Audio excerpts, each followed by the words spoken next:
ఓం శ్రీ గురుభ్యో నమః. ఆగస్టు నెలలో 17వ తారీఖు నుండి నెల రోజుల పాటు రవి సింహరాశిలో సంచారం చేస్తాడు. సింహరాశిలో సంచారం చేయటం అనేది మనకి సంవత్సరం తర్వాత వస్తుంది. రవి 30 డిగ్రీల పాటు ఒక రాశి నుంచి మరో రాశికి వెళుతూ ఉంటాడు. 30 రోజుల పాటు రవి ఒక రాశి నుంచి మరో రాశికి తిరుగుతూ ఉంటాడు. రవి పితృకారకుడు, ఆత్మకారకుడు, ఉద్యోగకారకుడు, ఆరోగ్య ప్రదాత. హెల్త్ ఈజ్ వెల్త్ అన్నారు, హెల్త్ ఈజ్ గ్రేట్ లక్ అన్నాడు. ఆరోగ్యాన్ని ఇచ్చేవాడే సూర్యభగవానుడు. సూర్యభగవానుడు ప్రత్యక్ష దైవం అంటారు మనం. రవిగ్రహము సంవత్సరం తర్వాత తన సొంత రాశిలోకి వస్తున్నాడు. ఎప్పటి నుంచి? ఆగస్టు 17వ తారీఖు నుంచి నెల రోజుల పాటు తన సొంత రాశిలో ఉంటాడు. ఇవి గోచారీత్యా చెప్పబడే ఫలితాలు. సహజంగా ఏమిటంటే తను ఉన్న రాశి నుంచి 3, 6, 10, 11 స్థానాల్లో సూర్యగ్రహం మంచి చేస్తాడని అర్థం. అలానే మనం బర్త్ చార్ట్ను కూడా చూసుకోవాలి. సూర్యుడు ఎక్కడున్నాడని. ఇవన్నీ కూడా గోచారీత్యా చెప్పబడే ఫలితాలే. కానీ సూర్యుడు సంబంధించింది సూర్య మహర్దశ, రవి మహర్దశ జరుగుతున్నాడా, రవి నీచ స్థానంలో ఉన్నాడా, మన జన్మజాతకంలో ఉచ్చ స్థానంలో ఉన్నాడా, రవి ఎక్కడున్నాడు, రవి సొంత రాశికి వచ్చినప్పుడు ఏ రాశుల వాళ్ళకి ఏ విధంగా ఉందో మనం తెలుసుకోవాలి.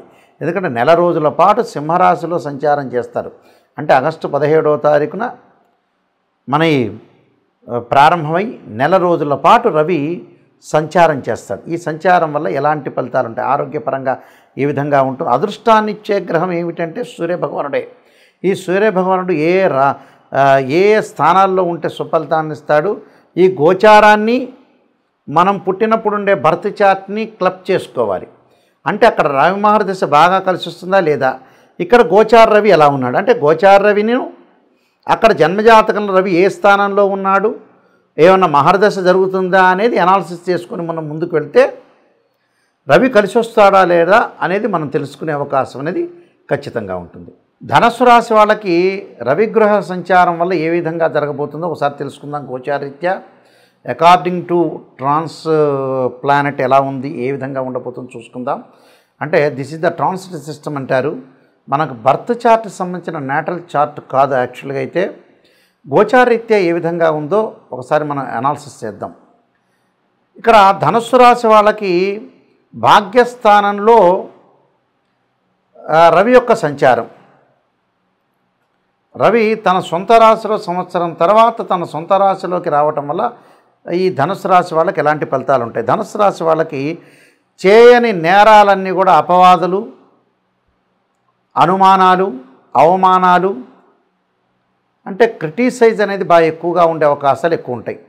అంటే అనవసరమైన వాళ్ళ విషయంలో ఎవరు కూడా వాళ్ళు ఏం తప్పు చేయకపోయినా వాళ్ళు తప్పు చేయకపోయినా నేరారోపణలు వాళ్ళ మీద వచ్చే అవకాశాలు ఉంటాయి.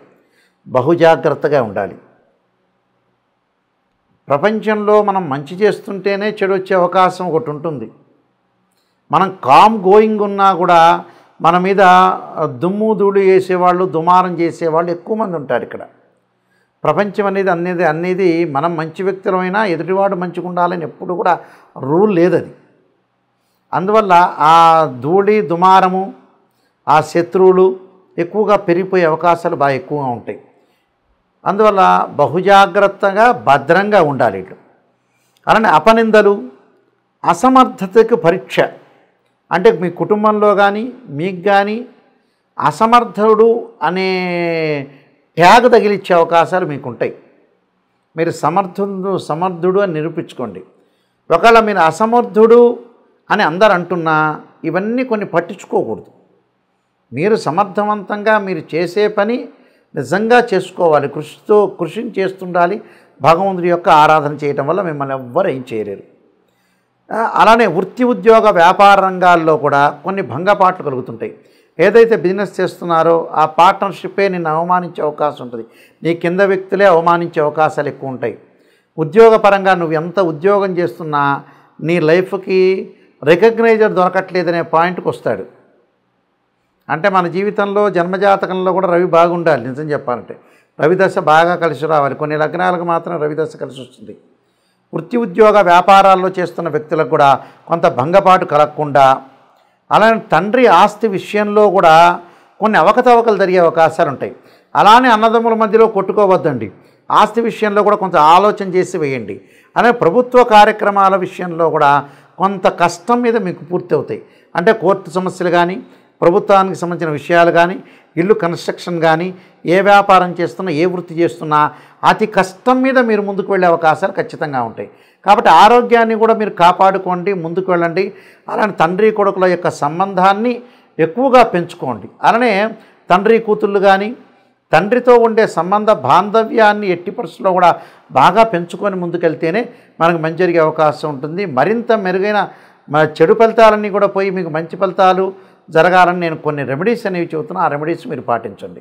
ఇక్కడ చాలామంది కూడా బర్త్ చార్ట్లో కానీ, గోచారీత్యా కానీ మాకు రవి కలిసి రావట్లేదు, రవి మహర్దశ కలిసి రావట్లేదు అని అనుకుంటుంటారు. రవి ఎలాగా, ఎందుకని మనకి అంటే రవి నీచ స్థానంలో ఉన్న రవికి ఏదైతే స్వక్షేత్రం ఉంది, స్వక్షేత్రం సింహరాశి, రవికి ఉచ్చస్థానం మేషరాశి, దాని ఎదురుగా ఉండే సప్తమం నీచస్థానం అంటాం. అంటే తులారాశి నీచస్థానం. ఈ రవి ఎక్కడున్నాడు, మనకి జన్మజాతకంలో రవి ఏ స్థానంలో ఉన్నాడు, గోచారం అనేది ఎప్పుడు కూడా 20% మాత్రమే సపోర్ట్ చేస్తుంది. బర్త్ చార్ట్కి 80 మార్కులు పడితే గోచారానికి ఎప్పుడు కూడా 20% మార్కులే పడుతుంటాయి. పదే పదే నేను ప్రతి ఛానల్లో చెప్తూ ఉంటా. గోచారం అనేది ఏమిటి అంటే, వాస్తవంగా ఏమిటంటే మనం ఎంత కృషి చేసినా కూడా ఆవగిందంత అదృష్టం ఉండాలంటారు. ఆ అదృష్టమే గోచారం. కృషి అంటే ఏమిటంటే జన్మజాతకం, బర్త్ చార్ట్. బర్త్ చార్ట్లో ఆ లగ్నం నుంచి రవి ఏ స్థానంలో ఉన్నాడు, రవి యోగకారకుడా కాదా, రవి మార్గదశ బాగా కలిసి వస్తుందా లేదా అనేది మనం చూడాలి. అంటే రాశిచక్రము, భావచక్రము, నవాంశము, చతుర్థాంశము, ద్రేకాణము, హోర, త్రింశాంశం అనే అలాగా 16 లగ్న కుండలు ఉంటాయి. డీ చార్ట్స్ అంటారు. అలానే దశలు, అంతర్దశలు, చాలామంది కూడా ఇవన్నీ కూడా అనాలిసిస్ చేయకుండా ఏదో చెబుతుంటారు, మామూలుగా చెబుతుంటారు. అలా కుదరదు. ఎప్పుడు కూడా జాతకాన్ని పరిపూర్ణంగా కంప్లీట్గా అనాలిసిస్ చేసే జాతకాన్ని చెప్పాలి. ఇక్కడ ఈ రవి దోషం ఉంది అని అనుకో, ఉదాహరణ నీచ స్థానంలో ఉంటే ఉద్యోగ భంగాలు, ఉద్యోగపరంగా అనుకూలంగా లేకపోవడం జరుగుతుంటుంది. దానికి రెమెడీస్ ఏం చేయాలి?